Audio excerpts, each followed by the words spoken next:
रक्त संबंध भाग 1। वसुंधरा की कम आयु में ही उसके पति का स्वर्गवास हो गया था। उसके 2 बेटे थे, निखिल और कपिल। निखिल 5 साल का था और कपिल 2 साल का। वसुंधरा की आर्थिक स्थिति सही नहीं थी।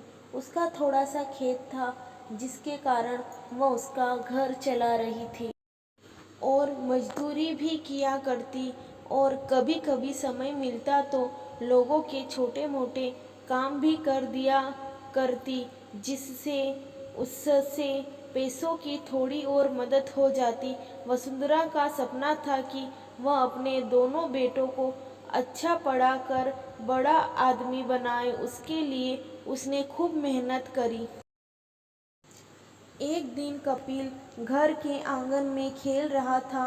उसे वहाँ एक छोटी सी तितली नजर आई जो बहुत सुंदर थी। वह उसे पकड़ने के चक्कर में बहुत दूर चला गया और शाम हो गई। थोड़ी ही देर में अंधेरा होने वाला था। वह एकदम चौंक गया। मैं यहाँ जंगल में कहाँ? तितली का पीछा करते करते वह जोर जोर से रोने लगा। थोड़ी देर में उधर से एक पति पत्नी निकल रहे थे। पास में उनकी गाड़ी खराब हो गई थी तो वह जंगल के छोटे रास्ते से पास में ही गांव में जा रहे थे। कपिल को रोता देख वे दोनों पास में आए। रात काफी हो गई थी। उन्होंने कपिल से पूछा, तुम कहाँ रहते हो? पर वह डर के मारे बता नहीं पाया।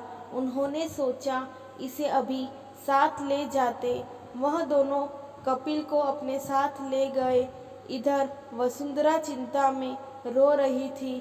सब दूर ढूंढ लिया पर कपिल का कहीं पता नहीं चला। उसका रो रो कर बुरा हाल हो रहा था। दूसरे दिन उन पति पत्नी जो कि शोभा और राम को शहर के लिए जाना था, वह शहर में रहते थे। राम सरकारी वकील था और शोभा सरकारी टीचर थी। वहाँ उस दिन उसकी माँ से मिलने आए थे पर सुबह फिर उन्हें काम से जाना पड़ रहा था। उनके कोई औलाद नहीं थी। इधर राम की माँ ने कहा, बेटा इस बच्चे को भगवान ने तुम्हारे लिए ही भेजा है, वरना ना कल तुम्हारी गाड़ी खराब होती और ना जंगल के रास्ते से आते और ना यह मिलता। शोभा भी जब से कपिल से मिली उसका ममत्व जाग उठा, जैसे वही उसकी ही औलाद हो। राम ने थोड़ा संकोच जताया, माँ ऐसा ठीक नहीं होगा। इसके माँ बाप भी परेशान होंगे, इसे ढूंढ रहे होंगे। पर उसकी माँ बोली, ऐसा होता तो कोई तो आता पूछने। गांव में पता नहीं यहाँ कहाँ से आया। यह समझो यह भगवान ने तुम्हारे लिए ही भेजा।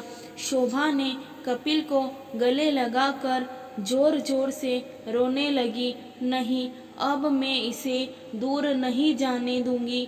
यह मेरा बेटा है। राम बोला, स्वार्थी मत बनो शोभा।